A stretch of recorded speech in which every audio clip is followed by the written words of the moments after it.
Pode começar? Pode? Bom, então a gente vai agora concluindo, né, os filósofos sofistas. Vamos falar sobre mais dois grupos, na verdade três grupos, né? Dos erísticos, é o grupo dos ideólogos e é o grupo dos naturalistas. Aqui na última aula a gente falou sobre as últimas duas aulas, né? Foi sobre o Protágoras, o Gorg, Isso, oi? isso, né? Pode continuar.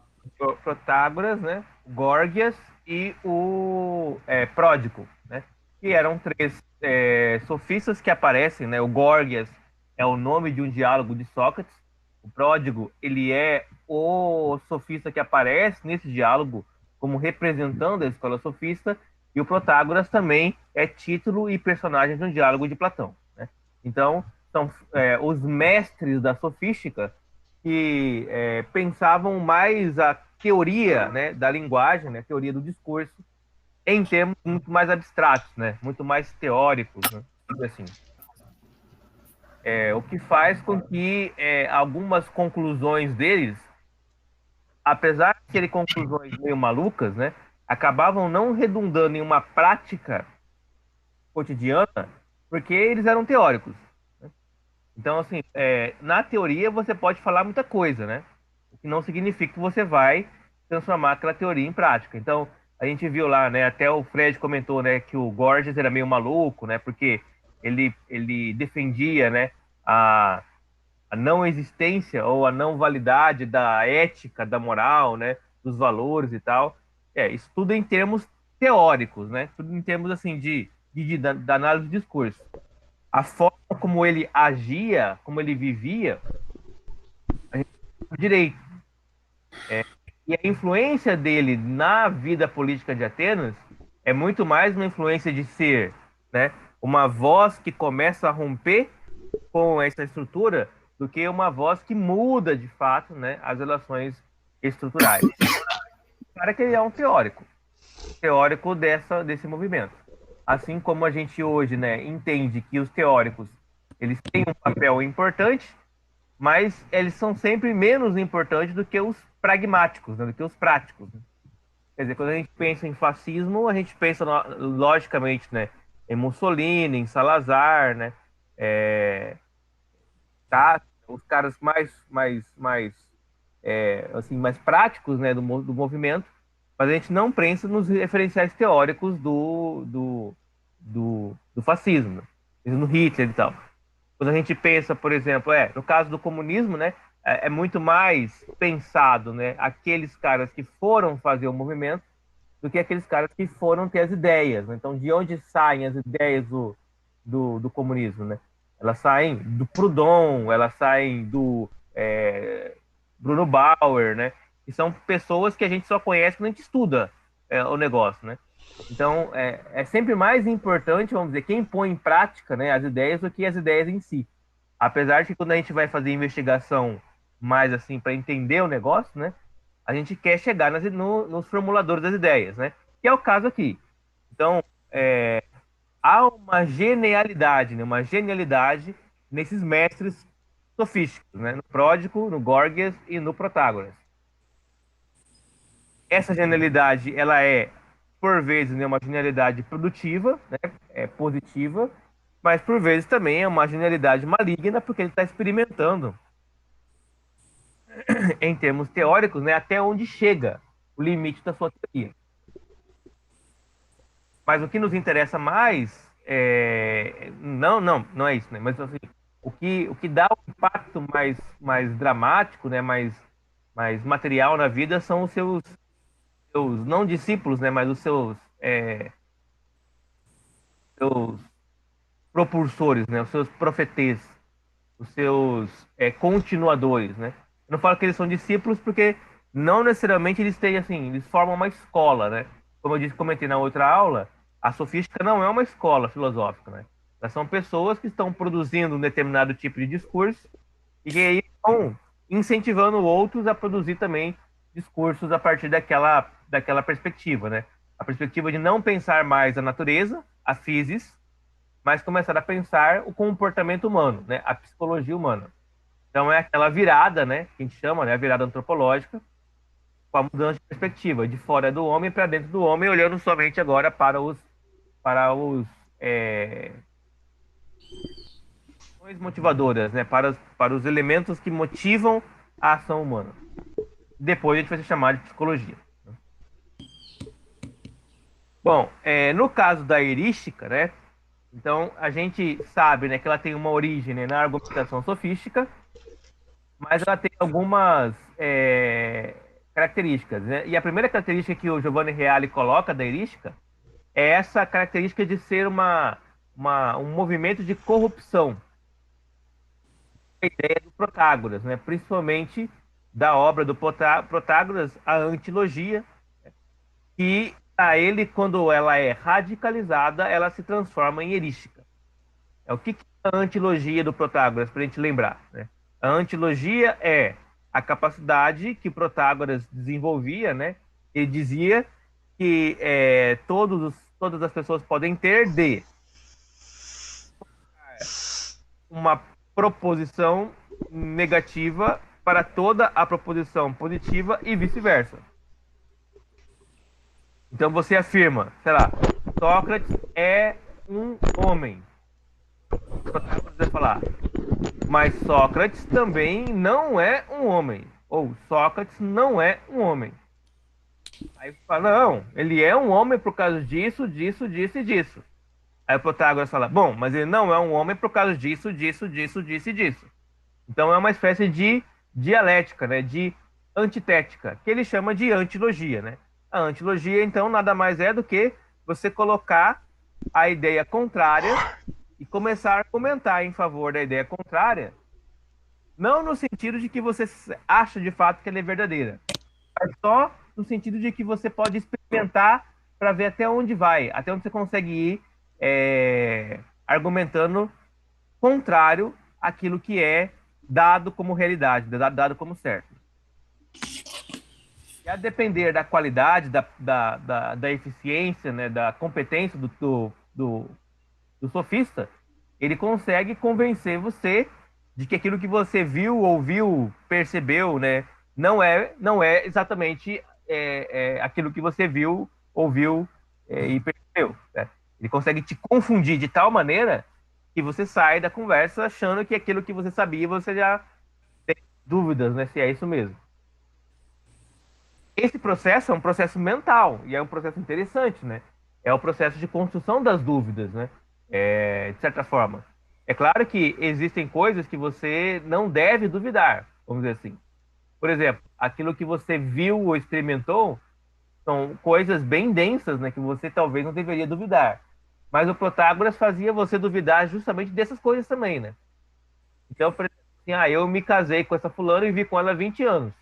Aí você vai lá pro Protágoras, ele te convence que você nunca foi casado, né? E te faz pensar que tudo aquilo que você experimentou nas suas lembranças e memórias é, na verdade, um sonho, uma ilusão, né? Um devaneio seu, né?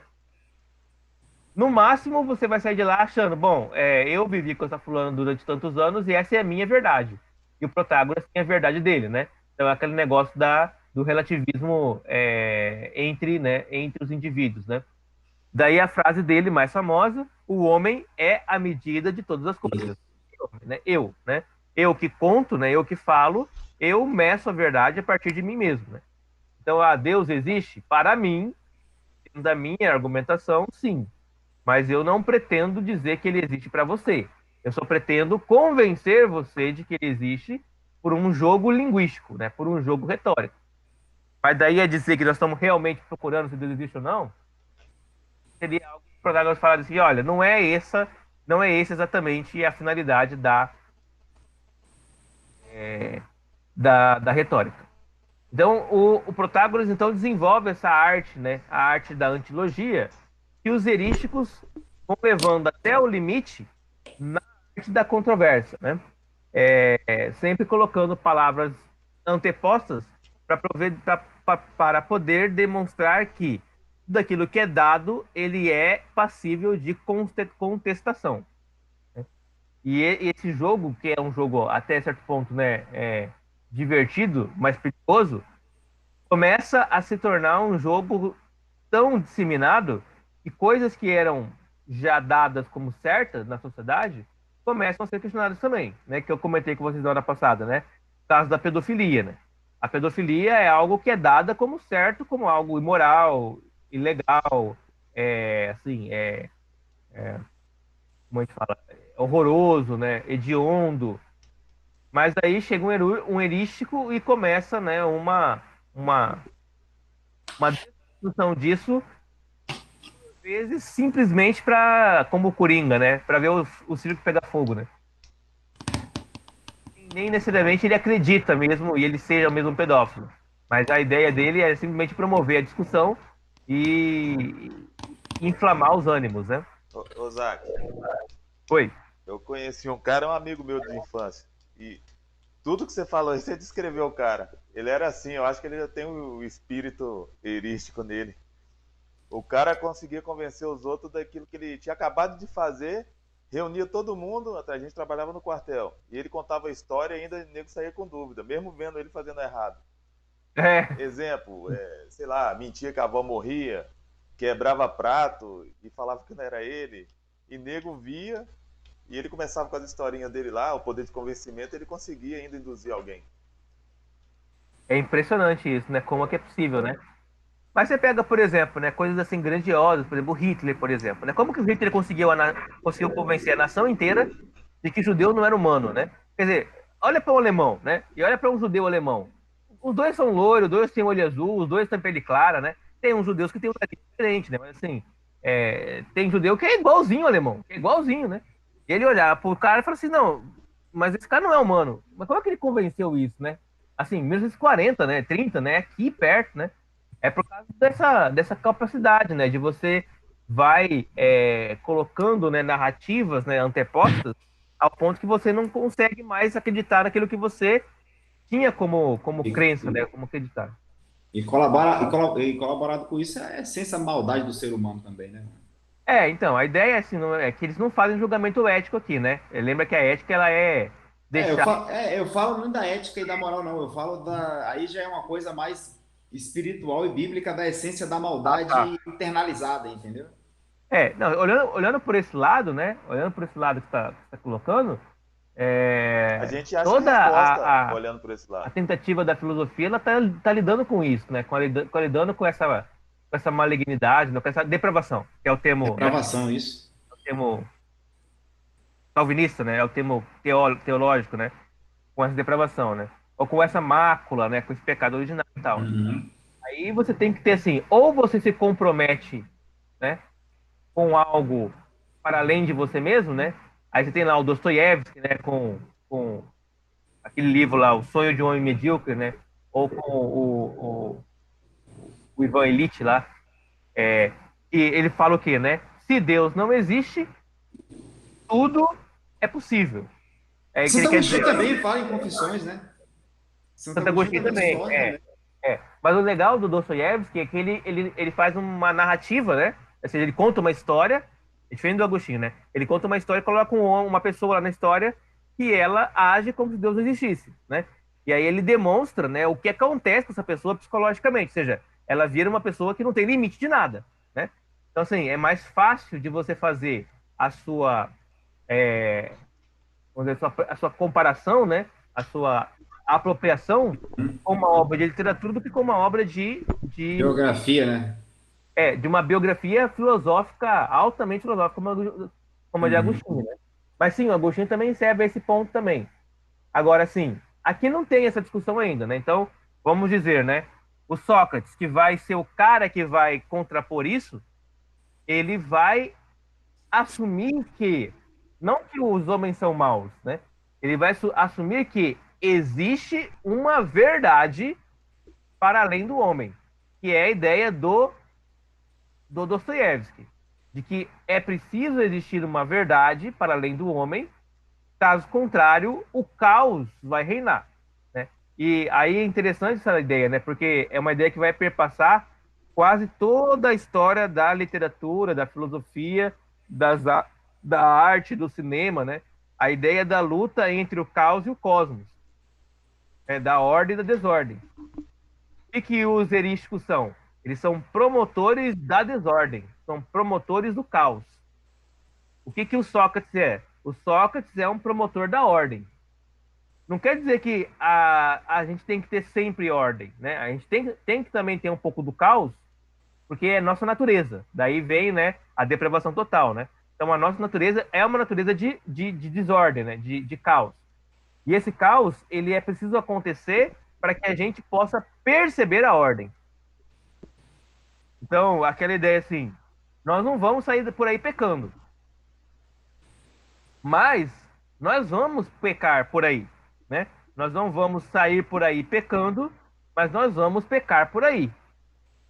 Entende a diferença, né? Eu não vou sair intencionalmente, né, para cometer pecados, mas eu vou cometer pecados que são, por vezes, intencionais, mas são mais situacionais. Isso é desordem, né? Isso é caos, né? Mas aí, a partir do momento em que eu compreendo que eu cometi esse pecado, eu procuro um jeito de aplacar, né? Essa mácula, e aí eu encontro a ordem. Né? E essa relação entre ordem e caos é uma relação, parece que é estrutural da mente humana. Quer dizer, você vai para uma tribo indígena, você que veio lá da Amazônia, né? Deve ter encontrado, né, tido contato com tribos indígenas. O que um índio ele sempre fez, né? Ele sempre separou a floresta do seu local de habitação, né? Da aldeia, da tribo, da oca, da clareira, né? Ou seja, há uma separação entre o espaço que é caótico, que é a floresta, cheia de perigos, né? E o espaço da sua vivência, que é o espaço da ordem, né? Então isso não é da nossa cultura, né? Isso não é da nossa maneira de organizar o mundo. Parece que isso é da estrutura humana de organização, do chip, né? Da consciência, né? consciência coletiva de todos os seres humanos, né? Nós precisamos de ordem, né? Nós olhamos para o céu e falamos, ó, vai chegar o tempo da chuva e vai ter o tempo da seca. Vai chegar o tempo de sair e o tempo de ficar. Ou seja, nós estamos criando ordem, né? Nós dividimos o dia em tempos, né, e tal. Então, essa é uma coisa bem importante, né? Os sofistas, eles são instrumentos do caos, né? E o Sócrates, principalmente, ele vai dar origem a um movimento, né? A um movimento da ordem, né? Que vai vir pelo Sócrates, Platão e Aristóteles. Então é que depois deles, a filosofia vai ser muito mais marcada pela busca da ordem do que pela busca do caos. Sempre vai haver filósofos, né, que vão ser agentes do caos, né? Maquiavel é um agente do caos, por exemplo, né? Marx é um agente do caos, por exemplo. Mas você vai ter muito mais filósofos agentes da ordem. Aí quando nós chegarmos lá no Nietzsche, ele vai chamar esses agentes do caos de dionisíacos e esses agentes da ordem de apolíneos. E vai dizer, nossa sociedade é doente, porque nós somos muito mais da ordem do que do caos. Então o Nietzsche vai dizer, olha, precisamos resgatar o caos para que ele equilibre a nossa pulsão e faça com que a gente tenha uma percepção da ordem um pouco mais realística, né? Mas isso é lá para frente, né? Estou só dando um salto aqui para explicar essa relação, né? Nesse momento, então, nós estamos com os filósofos do caos, né? Lembra que os pré-socráticos, desde Tales de Mileto, eles mais ou menos eram na ordem do cosmos, né? Quer dizer, vamos entender como é que a realidade funciona, né? O vento que funda a realidade, né? A segurança, né? A estrutura do universo. Você não deve desconfiar dos seus sentidos, né? Deve utilizá-los para poder produzir. Aí você tem lá o Heráclito, que aparece como um instrumento do caos, né? Mas aí você tem o Parmênides, que volta, né? Na ordem, né? Então você tem esse ir e vir que é constantemente, né? Isso acontece em toda a produção humana. Né? Na Bíblia, a mesma coisa, né? Você tem o agente do caos, você tem o agente da ordem também, né? Quer dizer, os sacerdotes de Baal são agentes do caos, né? O Elias é um agente da ordem, né? A Jezabel é uma agente do caos, né? E aí, então, você vai ter essas duas relações que estão sempre tentando um equilíbrio, né? E não quer dizer com isso que o agente da ordem, ele é sempre ordem, e que o do caos é sempre caos, né? Porque aí você tem, né, uma zona de cinza, né, entre esses dois termos, né?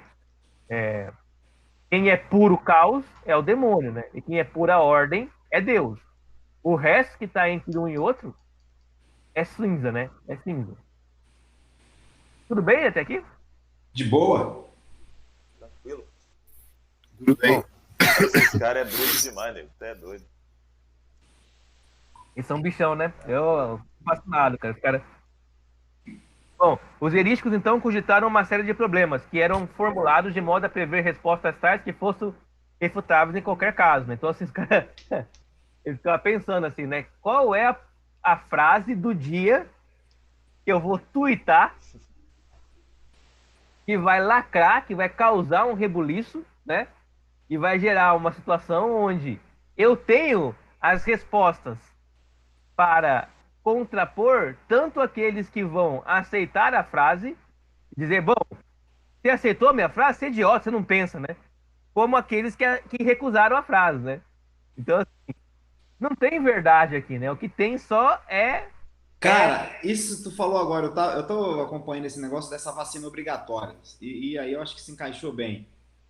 E aí, tu lembra quando tava entrando uma porrada de venezuelano no Brasil? Sim, Que aí queriam pra caralho. vacinar contra o sarampo para não correr o risco de uma epidemia de sarampo no Brasil, por Sim, parte era dos varíola. venezuelanos. E o STF votou contra a vacinação obrigatória por causa da liberdade do indivíduo individual, da dignidade humana, que não pode, ninguém pode obrigar a nada. Você lembra Sim, disso aí, não? lembro. E aí agora foi exatamente uma vacina que não tem eficácia e segurança comprovada, não tem aquele seu período de testes ainda que a ciência, né, pede para poder ter segurança, mas o STF foi lá e mudou o que antes era inconstitucional, aí virou constitucional. Exato, Agora, exato. obrigar a vacinar, entendeu? É obrigado a vacinar. E aí Eu não entrou sei. nesse jogo que você falou aí agora. Exato, exato. Eu não sei se vocês já leram A Revolução dos Bichos, do George Orwell. Ah, Jorge Orwell, só li a resenha, né?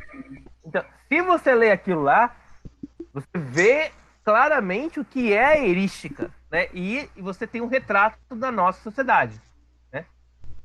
Na Revolução dos Bichos tem a fazenda, na fazenda tem os homens, e os homens, eles cuidam dos animais. Cuida, mas mata os animais, né? Aí, um porquinho lá, chamado Bola de Neve, vai tentar fazer uma revolução. Ele consegue fazer revolução e escreve na parede, ó. Ele escreve na parede, né? Constitucional, né? Não aceitaremos mais ordens de pessoas que andam em duas pernas. Uhum. Pouco, né? Os companheiros da revolução, eles começam, né, a tomar conta da fazenda, né? Os companheiros que eu falo é os outros porcos, né? A conta da fazenda, começa a cobrar um pouco de imposto, começa a mudar as regras escritas na parede, né? Começa a mudar, aí os porcos começam a andar de duas pernas. Por quê? Porque andar de duas pernas diferenciava aí aqueles porcos dos outros animais, né? E aí eles vão mudando as palavras da parede de maneira que as pessoas olham e falam assim, mas peraí, mas eu achei que estava diferente, mas olhando bem agora, eu acho que sempre é assim, né? Quer dizer, isso é erística pura, né? Você vai transformando as coisas paulatinamente pelo discurso, né? Então é uma obra assim, É uma retrata da sociedade, né, cara? Esse livro do George Orwell, né? é uma obra fundamental, assim, ela deve ter 120 páginas, eu acho. É pequena, tal, né? Ela é uma obra que é mais ou menos como se fosse uma obra, não é um resumo, né? Mas é uma outra É um retrato, né, cara? É um retrato, né, velho? é uma versão mais simples do 1968, 64, né? Não, 84. 84, né? Que é o livro mais denso, né? Mas é isso aí. Aí você vai percebendo, né? Que o erístico tá muito próximo da política agora, né? E muito próximo, é muito utilizado, né? A erística até hoje em debate, qualquer tipo de debate, né? A erística ela é muito utilizada. E também na mídia, né? Na produção de notícia. Principalmente quando a notícia ela vai ficando cada vez mais veloz, né? Midiática veloz, né? Em resumo, né, os erísticos cogitaram todo o canal de raciocínios capciosos, né, e enganosos, chamados de sofismas. Essa aqui já é uma palavra que a gente conhece melhor, né? Porque ela tem um apelo já mais bíblico, né? Mais presente, né? No vocabulário cristão, né? Talvez, né? Não sei como é que tá hoje nas igrejas e tal, né? Mas assim, na minha época isso aqui era muito famoso, né? Ah, os sofismas do diabo, né? Os sofismas do mundo, né? Que é aquela ideia onde você vai defender, vai pegar uma dada frase, né? Ou expressão mentirosa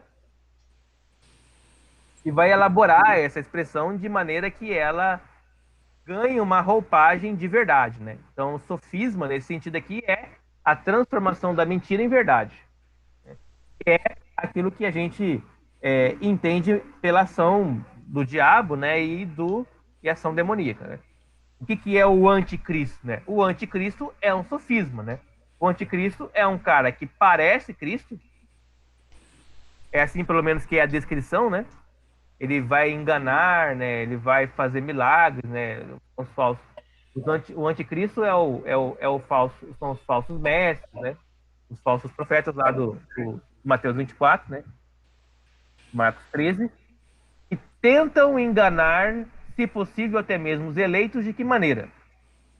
Tendo voz, cheiro, palavras, fatos, formas, ações que se assemelham à verdade, mas com conteúdo mentiroso. Então, isso aqui é bem comum também no meio religioso, mas também é comum assim no meio político, né? A política ela tende a não utilizar tanto o termo sofista, né? Sofisma. Ela usa mais o termo demagogo, que nesse sentido terá uma conotação parecida, né? O que é o demagogo, né? É aquele que muda de discurso a todo momento para poder se encaixar. Mais ou menos a mesma coisa, né? O que é o bom demagogo? O bom demagogo é aquele cara que ele é tão sofisticado que, ao mudar de discurso, nós nem percebemos a mudança, né? Ou ele muda de discurso, mas muda de uma forma que a gente pensa assim, não tinha como ele não ter mudado. Eu, no lugar dele, faria a mesma coisa, né? Esse é o sofista mor, né? Quer dizer, é o sofista máximo. Mudar da água pro vinho nem sempre é uma boa ideia, né? Às vezes você tem que mudar aos pouquinhos, né? Platão, então, vai representar a erística, né, de modo perfeito no seu livro, né, eu pretendo que a gente leia, né, algumas obras de Platão, nas aulas que a gente tem de Platão, né. Então tem um livro chamado Antidemo, e demo aqui não tem nada a ver com demônio, né. Antidemo aqui demo é o povo, né. Então demo é o nome de uma pessoa, né, que representa isso, né, aquele que fala pelo povo, né, aquele que vem do povo, né. E nessa obra ele vai mostrar que as pessoas, o povo, né, geralmente tem várias opiniões que elas não têm conteúdo. Elas são opiniões que são meramente sofísticas, né? Meramente discursos vazios, que são colocados ali mais para poder justificar, né, coisas sem sentido. É o cara que vai lá, sei lá, né, e bate na mulher e fala, ah, mas bato na mulher porque ela me irrita. É como se isso fosse uma razão para você praticar uma agressão. E de alguma forma isso convence as outras pessoas e aí acaba justificando. Bom, com relação, né, aos erísticos, nós vamos ter poucos nomes. Na verdade, não temos nomes, né? Nós temos mais o conhecimento de que eles existiam, enquanto sofistas, né, que ficavam por ali pela cidade, né, promovendo esses jogos, né, jogos de discurso e diálogo, né. Eram debatedores. Né? Agora, entrando mais na parte política, né, e aí estamos no terceiro grupo agora, né, fomos os mestres sofistas, aí os erísticos, e agora no grupo dos sofistas políticos, nós vamos ter, que são os ideólogos, né, nós vamos ter alguns nomes, né. O primeiro nome é esse aí, que é o Crítias. Também aparece nos diálogos platônicos. Né? É o nome até de um diálogo platônico. Bom, o que o Crítias vai propor? O Crítias vai propor a dessacralização do conceito dos deuses, né? Considerando-os uma espécie de espantalho habilmente introduzido por um homem político particularmente inteligente respeitar as leis, que por si só, por si, né, não tem força para impor, sobretudo naqueles casos em que os homens não são vistos pelos guardiões das leis. Olha que interessante. O Platão ele tem numa das obras dele, se não me engano, é no Critias mesmo. Ele vai falar sobre o Anel de Giges. Não sei quem já ouviu falar desse anel. Não. O Anel de Giges. É uma espécie de uma lenda, né? Um mito, né, que o Platão conta. Ele vai falar assim: havia um homem, um pastor, chamado Giges. Esse pastor estava no campo, e aí ele encontrou uma sepultura aberta.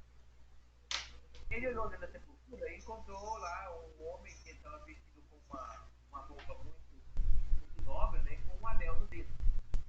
Morto, né? Ele já estava já. Aí ele pega aquele anel, né? E guarda esse anel. Ele fala, eu comprei aqui um tesouro, né? Um negócio assim. Então ele vai, e aí ele volta pra mulher dele, né? Volta pra casa dele e tal, né? E aí, guardando aquele anel no. E ele mostra, né? Que ele é um cara assim, muito ético, moral, né? Muito correto, ele não engana ninguém, né? Ele sempre fala a verdade, ele sempre é muito justo. Aí um dia ele pega aquele anel, né? Tá vendo aquele anel, ele experimenta aquele anel. E aí ele percebe que as pessoas ao redor dele não conseguem vê-lo quando ele está usando o anel. Daí vem a ideia lá do Tolkien. Então aquele anel ele deixa ele invisível. Na verdade ele coloca o anel, né? E quando ele virava o anel, virava um gato do anel, ele ficava invisível. Virava. Lembrando aqui dessa história, já vi. E aí no primeiro momento, né? Ele começa então a ouvir a conversa das pessoas que não conversavam na frente dele. Ele começa a ver as mulheres, né? Quando ele começa a ver as conversas do rei e tal, na medida que ele vai ganhando confiança, ele vai começando a cometer um monte de crimes. Ele comete um roubo, um assassinato, uma violação, e vai subindo, né? Vamos dizer assim, na sociedade de Atenas, né? Da estratégia lá, né? E o mito acaba aqui, né? Mas qual que é a ideia do mito? Né? A ideia aí o Sócrates vai perguntar, né? Ele está falando com o Glauco. Ele pergunta assim, Glauco, você acha que as pessoas são éticas porque elas são, ou elas são éticas porque há uma pressão social impedindo elas de não ser éticas? Você acha que se ninguém, quando ninguém está vendo,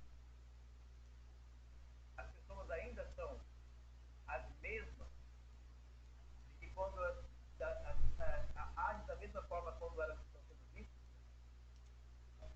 está discutindo o conceito de transparência e de retidão. O Glauco, ele fala que não. Né? Considerando a história de Giges, ele fala a única maneira de manter as pessoas vivendo a vida ética nas leis, fazendo com que elas sejam sempre observadas. Daí vem o pensamento do Cristo, dizendo: o que são os deuses então? Os deuses são seres criados pelos homens para produzir uma observação permanente. De maneira que, mesmo que Giges encontrasse seu anel, ficasse invisível, ele não ficaria invisível aos deuses. Ou seja, o que ele fizesse, os deuses saberiam. E os deuses o puniriam. Daí a segurança que a cidade vai ter na pregação e na aceitação de uma determinada religião. A religião, então, ela se transforma a crítica em um mecanismo de poder de controle social, e não na representação de algo real. Os deuses não existem. O que existe é uma tentativa, é um mecanismo de controle.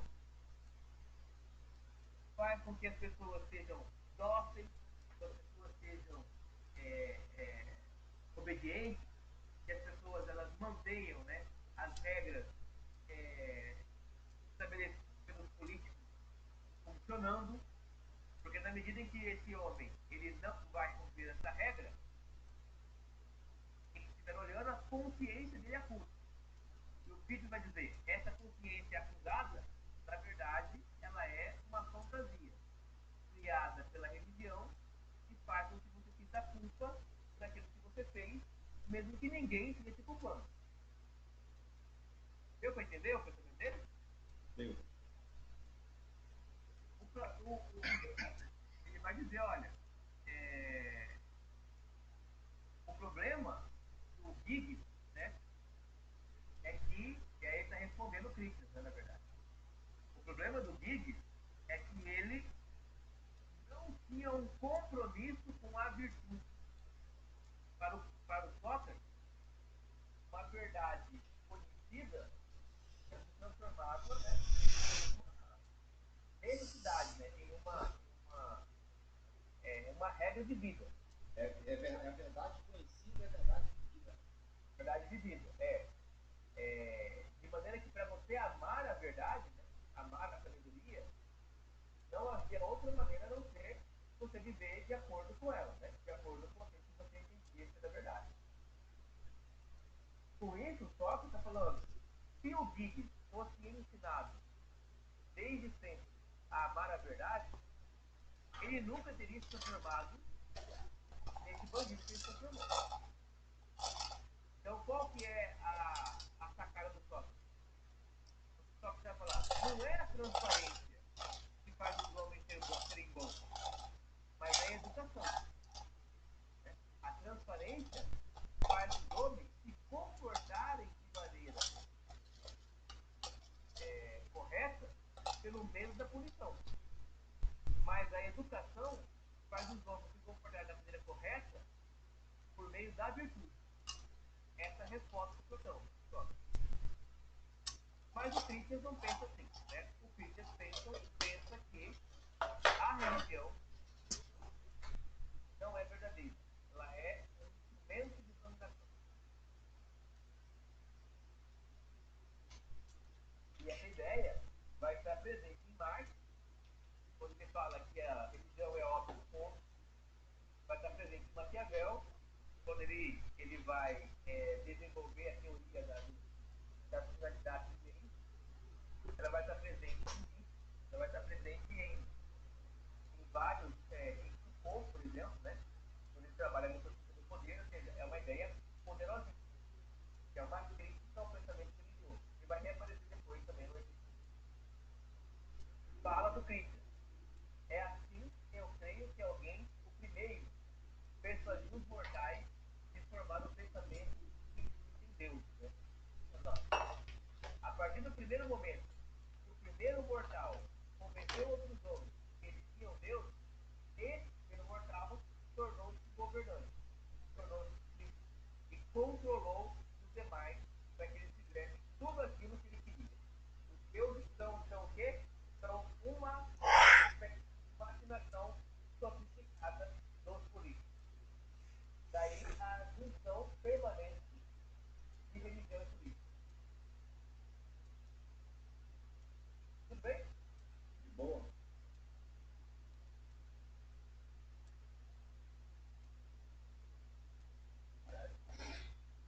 Um outro sofista político, né, que é o Trasímaco, bem mais simples, né, porque nós temos pouca informação sobre ele, tem duas frases que ele tem dividido. Né?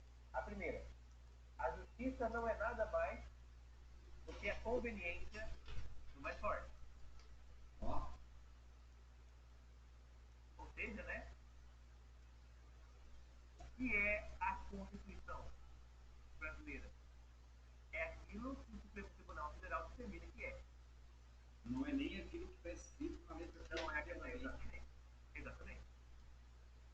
Então, como o Supremo Tribunal é a instância mais poderosa no sentido de interpretar a Constituição, convenientemente, aquilo que eles interpretarem, e tudo aquilo que eles acharem interessante interpretar, se pensar da maneira deles, né? Voltamos à revolução dos bits, né? Quem é que determina os 7 bits na parede é aquele grupo que detém o poder. A justiça. É. A justiça não é nada mais do que a conveniência do mais forte. Mesmo quando eu, né, vamos dizer, filho sei lá, né, daquele cara lá, do cara rico, aquele Batista, Thorn Batista, né, que é o filho do Ike Batista. Ele dirigiu o carro, né, ele atropela uma mulher lá e mata a mulher. Ele nem chega perto da delegacia, né? É carcerário. Longe. Por quê? Porque ele é poderoso, né? Ele é rico, né? Então, a justiça para ele de uma forma diferente da justiça que funciona com mais pobre. Por quê? Porque convenientemente você não vai prender um cara tão poderoso assim na cadeia por causa do crime que foi um acidente, afinal de contas. Da mesma forma, você não vai prender o presidente da República num presídio, né? Você deixa ele numa carcerada, com polícia e tal, televisão, frigobar, funcionário e tal, né? Mas não vai prender o cara, né? Convenientemente, né? E aí o Trajano falando, né? Que o interesse, né, da sofista é fazer o que é do interesse mais forte, né? Tornar o argumento mais fraco mais forte. Mas sempre tendo em vista, né, a pessoa mais forte. Ou seja, a ideia dele é a ideia de você entender que, bom, se nessa sociedade aqui você tem esses homens que são homens poderosos, a sociedade tem que funcionar em função deles, não de todo mundo. Né? Não tem por que a sociedade funcionar para dar não para o mais fraco. O mais fraco se lá. O importante é proteger os mais fortes. Por quê? Porque eles é que são, né, os mais importantes. E aí você entra numa. Aí você começa a falar box, vai uma sorte de proteção. Então, né, ele nem está falando de proteção aqui, né? Está falando de, assim, ó, continuidade, né? É. Seguir essa agenda, mais poderosa. Mas assim, por exemplo, você está na escola, por exemplo, né? Eu sou professor. Aí eu tenho na minha classe lá 40 alunos, mas 5 alunos desses são alunos, assim, excelentes. O que eu faço? Eu cago pro resto e fico dando a bola para esses 5. Por quê? Porque esses 5 aqui valem a pena. Mas aí eu estou abrindo mão de desenvolver, né, as habilidades dos outros, né? Eu até ensinar os outros, né? Tipo assim, entende qual é a lógica dele? Não é uma lógica maligna por si mesma, né? É a lógica assim, mas quem é que vai levar a sociedade para frente? Não é esse desgraçado aqui que não tem que é burro pra caralho, né? É esse cara foda aqui, ó. Esse cara forte aqui. É esse cara que vai levar. Então, o que a gente vai fazer tudo em função do cara poderoso. Entendi agora. Ele funciona, né? Então, é claro, né, que isso é maligno, né? Porque, né, não dá nem chance, né, dos mais fracos poderem atender, né? Mas ele é um cara que está em função dos mais fortes. Mas deu para entender, né? Entendi. Eu não quero assim, demonizar demais o cara que já é demônio, né? Eu acho que assim, digerir para pensar muito diferente, né? Porque eu faço aquela distinção de que, olha, oportunidades iguais e resultados completamente diferentes. Sim. E aí a médica falou assim, ó, a oportunidade é parecer. Entendeu? Agora, essa ideia de você proporcionar resultados iguais, eu acho que não pode. Eu nem sei se eu diria isso, né? Não sei se você já viu aquela tarde, né? Seleção para, sei lá, né? Para entrar numa universidade, né? Aquele que for capaz de subir em cima daquela árvore.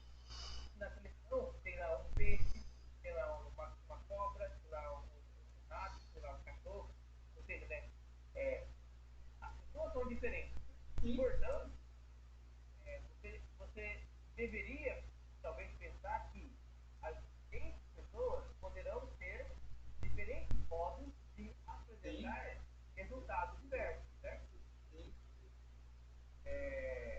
Aí que está o ponto importante da meritocracia. A meritocracia é que você valorize justamente aquilo que é potencialmente melhor em cada um. Aí sim, quer dizer, qual que é o mérito do usa em Bolt para dar aula de filosofia? Ele é um bosta, né? Mas para ele correr, não tem outro igual, né? Então, dentro das categorias, a ideia é potencializar, né, aquilo que há de melhor nas pessoas. Mas o que o Brasil está falando? Bom, eu não quero potencializar quem quer de melhor. Eu quero fortalecer aquilo que já está lá. Né? Eu quero fortalecer aquilo que já é melhor. Eu não quero descobrir um novo iPhone. Eu quero fazer esses iPhones correr mais rápido. Então, assim, é um foco diferente, né? E é um foco meio ruim quando você pensa em termos de sociedade. Por quê? Porque sempre pode ter alguém na sociedade, ele é um gênio, mas que não consegue desenvolver as suas capacidades, que está exigindo dele um tipo de caminho que não é o caminho que ele precisa ter para, sei lá. Quando eu digo essa ideia de igualdade de resultado, é quando você não interessa o que você tem, volta para o mundo. Isso é perigoso, entendeu? Tem esse como perigo. Não, eu entendo, né? Eu acho que não é esse o perigo, né? É o perigo, por exemplo, porque você cria, né, uma gramática onde o resultado é sempre um para todo mundo. Isso. E não é, né? Não é. Por exemplo, na escola, eu posso ter pessoas que vão fazer medicina, mas simplesmente assim, se todo mundo nesse processo de medicina, nós teríamos um monte de médico bosta, né? Um monte de médico ruim. Porque não é todo mundo que quer isso, não é todo mundo que tem talento para isso, não é todo mundo que tem, né, a aptidão para isso. Então, de repente, o cara, assim, ele vai ser, sei lá, escritor, né? E aí não precisa fazer nem faculdade, né? E aí eu poderia incentivar, nesse sentido, sabe, assim, ó, o Brasil, você vai falar assim, cara, Não tem. tem que incentivar aqueles que são mais poderosos, né? Enquanto que o Sócrates vai falar assim, não, Brasil, todo mundo tem capacidade de desenvolver potencialidades incríveis, porque todo mundo tem dentro de si o conhecimento. Basta que você aprenda a partilhar, né? A dar luz a esse conhecimento, que é o que o Sócrates pretende, né? E o Calvino vai chamar de graça comum, né? Oi? O Calvino vai chamar de graça comum? Por exemplo, né? Então, a graça, não sei se estou ligado com algum lugar está prevenindo, mas essa graça que é dada para todo mundo, vamos dizer assim, né? Que tornaria todo mundo capaz de, não é talvez não, é mais essa graça daria a todo mundo a capacidade de fazer Desenvolver, né? Desenvolver alguma coisa proveitosa, não sei. é porque o Calvino, né, ele vai trabalhar mais com o conceito de graça limitada, né? E a Mas gente eu não sei se ele trabalha com essa questão da graça comum. Tem a graça comum. Porque quando Deus é errado, só os justos. isso, nesse sentido sim. Tem sim, né? É graça comum e graça especial, que eles chamam. É porque no que confere, né, a salvação, É graça essa especial. graça comum ela não tem É. poder, Não, né? não. São coisas distintas, separadas, diferentes. Eu estava pensando em outra categoria aqui, na categoria do. Eu acho, se não me engano, que é a categoria do Armínio, ou é a daquele outro lado. Wesley? Não. O anterior é lá do. Do pelagianismo, do Pelágio. O Pelágio dizia, né, que existe uma graça que ela é dada a todo homem para que todo homem possa, por próprios méritos, merecer a salvação. Né? Então, o Pelágio. Não era nesse sentido que eu estava falando, não. No sentido de que os tornasse por justo. É justo. Você não pode se envolver em um medicamento confortável, porque, claro, se envolver em pirona, né? Aspirina. Aspirina, e era nazista, entendeu? Então, assim, é nesse sentido da graça comum. Exato. Então, assim, então, se existe uma graça comum, então existe sim, capacidades humanas diversas em cada ser humano. Isso. Aí, o que você faz no processo de educação, sua educação ela deve ser plural para poder dar conta das candidatos diversos, ou seja, desenvolver isso, né? Então, eu devo oferecer, sei lá, né, curso de exato para curso de humano, no curso de biológico, né, para curso de arquitetura, no curso de mecânica, né? Tem o cara que ele vai ser, cara, assim, ele não tem capacidade de coisas teóricas, mas ele é um cara bom da prática, né? E essa ideia da educação para a ideia, né, que vai estar presente lá na República de Platão, né, que é uma coisa muito importante. O que o Trazimo está falando aqui é, bom, a partir desse momento, eu quero saber quem são os melhores. Não, aqui, ó, o melhor é o Lewis Hamilton. Então, Tô ouvindo nada, cara. Tá ruim o microfone pra mim. Opa, só um minuto. Aqui tá dando pra escutar. Agora melhorou. Aqui tá bom também. Aqui tá perfeito. Voltou? Eu acho que é tu aí. Então, o Brasil está falando assim, ó, vamos ver assim, quem que é o melhor, o Lewis Hamilton, né? Então, bom, ele é o melhor. Bom, então, vamos produzir toda uma argumentação que só beneficia ele, não os demais. Porque ele é o melhor, ele é o mais forte. Ah, mas esse cara aqui está se destacando. Bom, ele ainda não é nada, então não importa. Ele vai se ferrar, porque toda a argumentação deve ser em benefício somente dos mais fortes. Essa é a ideia do Brasil. Aí nós temos o Calliton, que é um personagem também do diálogo do Gordon. Esse Calliton, ele nem existiu. Ele não sabe que existiu, ele é só um personagem. Que ele sustentava que é por natureza justo que o forte domina o fraco, subjugando inteiramente. Então é mais ou menos a mesma lógica. Ou seja, é a lógica do poder. Quem é mais forte domina o mais fraco, porque ele é mais forte.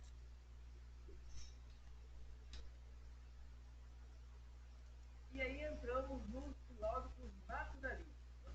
Temos como terminar ou vocês querem parar aqui? É muito?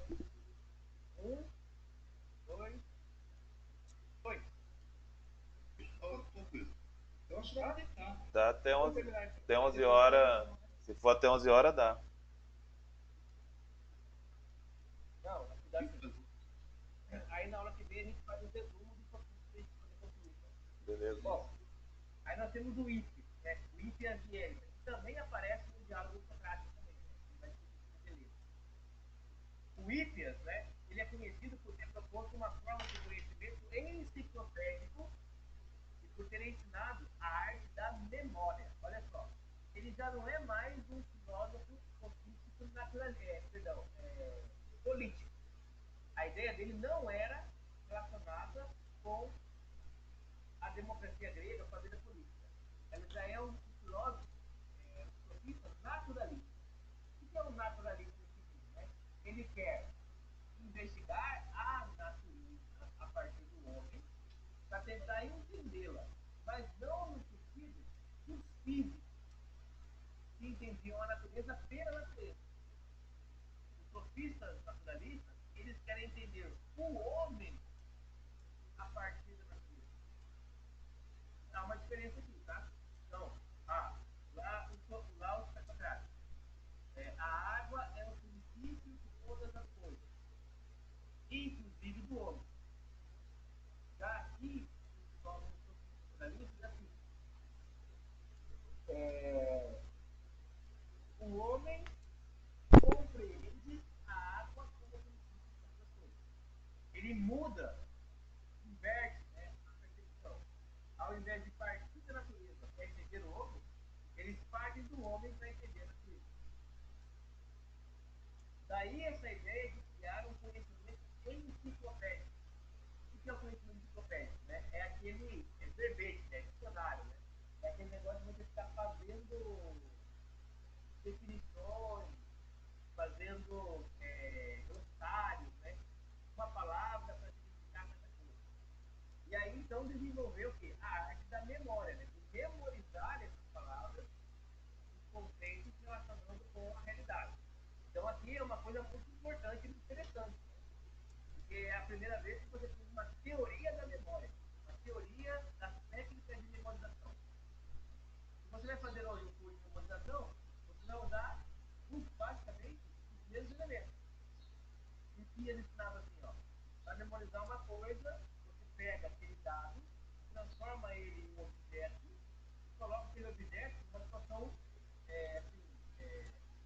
absurda. Então eu quero memorizar, sei lá, um número de telefone. Um número de telefone lá, qualquer. Aí eu transformo aquele número de telefone em letras. Pego aquelas letras e transformo elas em objetos, sei lá, camelo. Aí eu pego aquele camelo e coloco ele dentro de um prato. Aí eu pego aquele prato e coloco uma tampa nele e jogo ele no mar. Aí, jogando ele no mar, ele vai chegar lá no país. Então, a cada um desses elementos que eu coloco, garrafa, tampa, camelo, eu associo cada um desses elementos a uma coisa que eu tenho que decorar. O telefone, sei lá, né? Uma região, um lugar. E aí, quando eu vou fazer o processo de memória, é mais fácil eu lembrar da história que eu contei para mim do que desses elementos realistas. Mas como eu fiz uma associação, eu consigo lembrar de todos os elementos realistas lembrando da história. É um processo básico de memorização, né? Fazer associações absurdas para forçar o seu cérebro a criar uma narrativa própria para poder trazer a memorização. E com isso, o Elias conseguia memorizar o dicionário inteiro. Dava para ele lá, o livro inteiro, ele sabia de fora o livro inteirinho, né? Porque ele usava essas técnicas, né? Dizem, né? Dizem os biógrafos, né? Que um outro filósofo que tinha essa capacidade também era o Kant. O Immanuel Kant tinha na casa dele lá, tipo, sei lá, né? 1000 livros. A biblioteca antiga, né? É muito grande, né? É como se hoje eu tivesse 10 mil livros. E dizem que o Kant sabia todos os livros de cor, página e linha. Falava assim, ó, tal palavra está no livro tal, página tal, linha tal. Tava lá. Você é doido. Ele memorizava todos os livros dele, todos. Na arte da música tem o ouvido absoluto, né? O cara escuta uma buzina, ele sabe qual que é o som sem ter referencial. Isso aí é um cara a cada 10 milhões. Entende? Mas como que ele fazia isso? Ele memorizava como? Ele ensinou como memorizar? Ele ensinava. Ele fazia se você pegar qualquer curso de memorização hoje, é a mesma técnica. Mas qual que é a diferença para a gente hoje, eu acho, né, na minha opinião? É que nós temos muito mais volume de informação do que tinha na época, né? Então a gente não vai conseguir decorar tudo por causa do volume, né? Mas a técnica, bem apurada, ela faz você memorizar qualquer coisa. Qualquer coisa. E técnica é tudo, né, cara? Técnica, eu vou falar pra você. Você não gasta energia, não desprende energia do que não é necessário. Perfeito, é exatamente isso. Você gastar o mínimo de energia necessária para executar a função. Sabe qual é esse livro? Cara, eu li o livro, eu ficava lendo ele, aí eu anotava, escrevia, ficava na cabeça martelando, aí eu anotava, escrevia e tal. Então eu levava muito tempo para ler o livro, né? No tempo de colocar menos agora, porque eu ficava anotando e criando uma historinha para tentar não aprender aquela parte do livro que eu li, entendeu? Só que depois que eu peguei essa técnica aqui agora, parece que você vai lendo, você fechou um primeiro tópico ali, aquele tópico, depois que você faz aquele mapa, ele fica na sua cabeça guardado. Sim, sim. Vai ter uma história engraçada do Platão, né? Ele é assim, Sócrates, você está conversando com. Eu acho que é meu tipo, né? Ele conversa com um amigo dele, né? Ele, fala assim, ele conta uma historinha, né? Uma historinha de um deus egípcio que ensinou os homens a arte da escrita. E ele fala, esse cara era um demônio, né? Porque a partir do momento que ele ensinou os homens a arte da escrita, ele fez com que os homens parassem de memorizar as coisas. Aí você fala, né? Pensando nos intelectuais, né? Vocês devem ter vivido essa época também que eu vivi, né? A gente não tinha. Você não anotava número do celular, número de telefone, você tinha que memorizar o telefone. E todo mundo tinha pelo menos uns 20 números memorizados na cabeça. Tem uns 200 números na minha cabeça.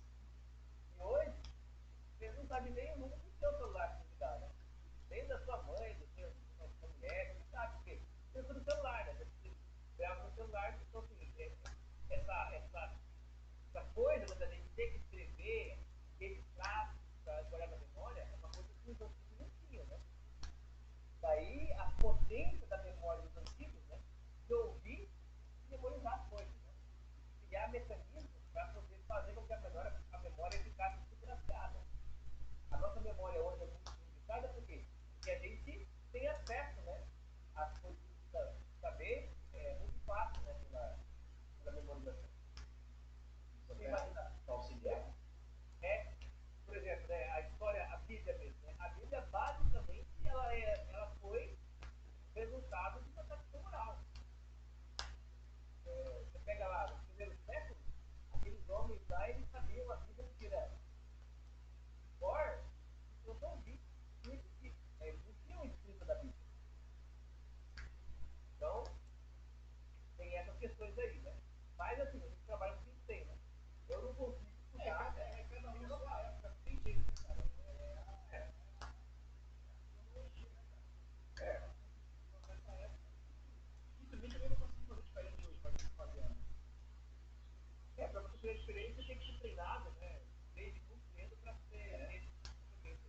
dar o prefúgio de candidato. Bom, outra coisa que ele afirmava, o Elias, né, ele afirmava que as leis da natureza são mais importantes que as leis humanas. Então é uma coisa interessante. A natureza é um único dos homens, enquanto as leis dividem. Então, toda lei que não se configura na natureza deve ser abandonada. E aí você tem o nascimento, né, de uma discussão que vai vir lá no período do iluminismo, né, que é a discussão do chamado uso naturalista, né, o direito natural. Então, você tem o direito natural, que é o direito que, vamos dizer assim, é o direito que vem, né, da natureza, e o direito positivo, que é aquele que nós, humanos, escrevemos. Então, por exemplo, direito natural. Todo homem tem direito a se defender. Por quê? Porque todo animal exerce esse direito. É um direito que está presente no DNA, né, na função humana natural. Portanto, se existir uma lei que me obriga a não me defender, dando esse poder para o Estado, por exemplo, essa lei é uma lei antinatural. Isso é interessante. E ela deve ser abolida por uma lei que não deve existir pela função da natureza, tornando os homens desiguais. Ou seja, aquele que tem mais possibilidade com o poder político vai ter a condição de se defender, e aquele que não tem, não vai ter como se defender. Por isso o Wittgenstein vai falar. O Wittgenstein falaria, né? Todo homem tem o direito de ter uma arma. Por quê? Porque todo homem tem o direito de se defender. Ah, não. Aí vem a lei e fala, não, ninguém tem direito de ter arma. Mas essa lei vai impedir somente aqueles que têm a ética de ter arma. Os bandidos que conseguem a ética terão arma. E aí você vai criar uma situação de desigualdade. Né? Então, o discurso do Nietzsche aqui é bem interessante. Né? O direito natural vai ter que ser pensado, né, agora, né, vai ser construído. Né? Quais são os direitos naturais? Né? Normalmente, os filósofos naturalistas vão dizer que os direitos naturais são a liberdade, a sociedade, a vida e a autoproteção. Né? Esses são os 4 direitos naturais. E qualquer direito que impeça um deles, né, é um direito contrário à natureza. Mas temos que tomar o cuidado de que, em uma sociedade, nós temos indivíduos dotados de direitos naturais. E esses direitos, eles têm limites quando começa o direito do outro. Então eu tenho o direito de liberdade, mas a minha liberdade, ela termina quando começa a liberdade do outro. E aí começa o problema do choque do direito. E você deve construir, então, um direito positivo, que é um direito artificial, para delimitar onde é que a liberdade ela pode estar. Então, por exemplo, se eu cometo crime, o meu direito de liberdade ele precisa ser cerceado. Mas isso é natural? Não. Isso é positivo. Mas sendo positivo, ele existe para defender um direito natural. Por isso, ele é um direito que está, nós podemos suportá-lo. Mas se um direito natural, ele contradiz um direito positivo, ele ataca o direito natural sem protegê-lo, essa lei deve ser abandonada, ela deve ser resistida em nome do direito natural. Isso é interessante, né? É bem interessante, né? E, assim, uma coisa muito elaborada e muito sofisticada, né? Quer dizer, o direito, até hoje, lida com isso. Esse negócio da vacina é um deles, né? Quer dizer, a obrigatoriedade da vacina é um atentado contra o direito natural. Ao mesmo tempo que você discute que essa politização ela não é uma proteção do direito natural à vida. Né? Porque, ao vacinar, você está protegendo a vida das outras pessoas, mas tirando a liberdade dela. Mas aí é um ponto de.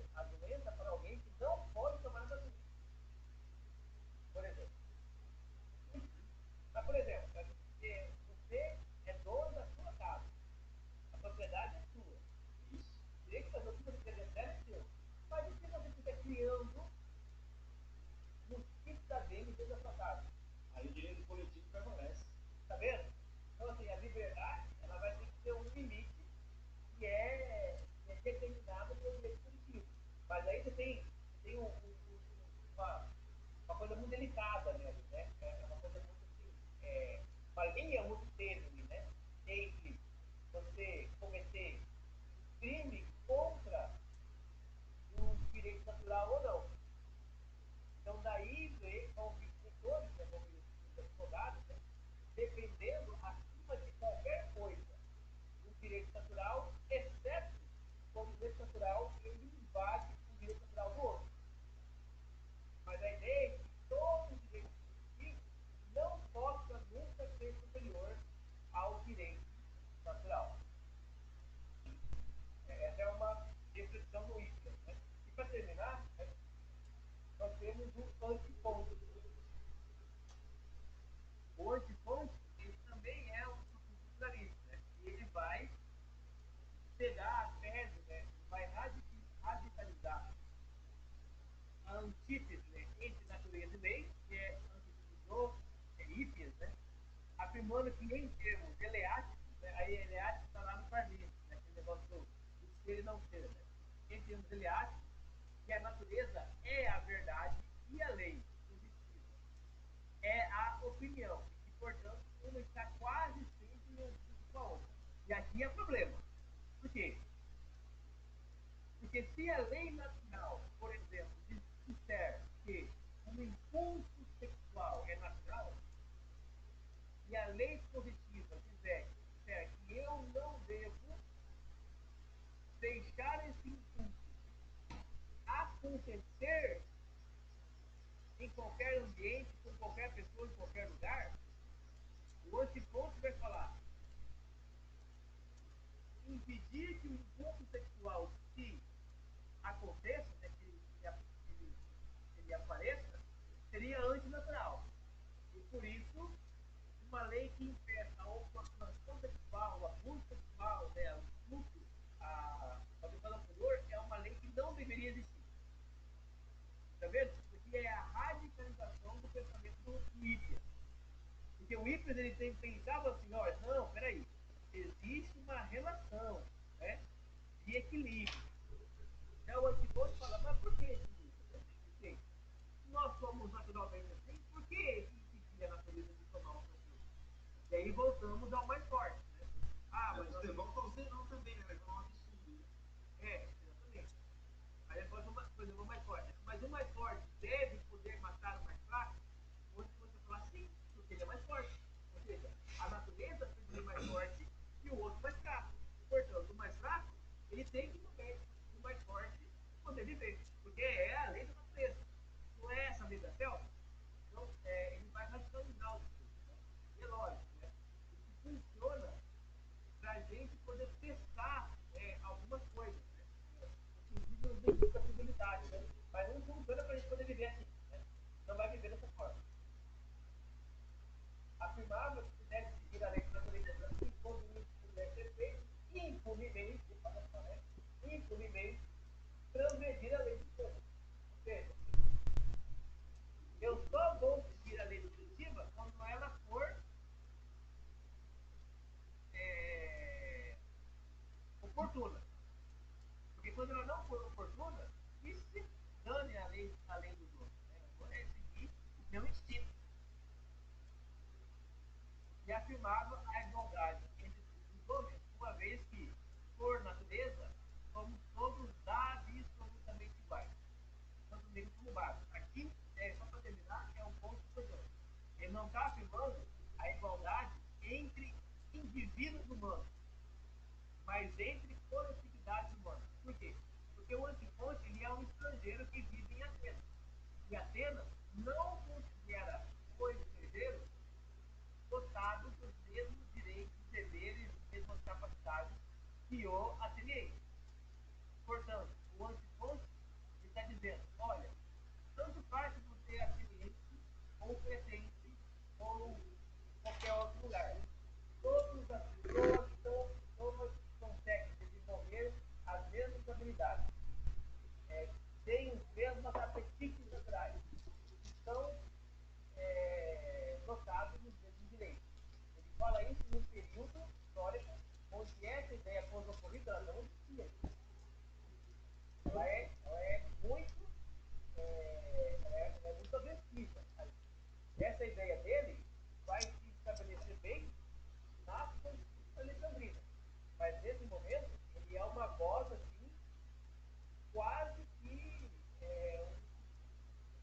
terrorista, né?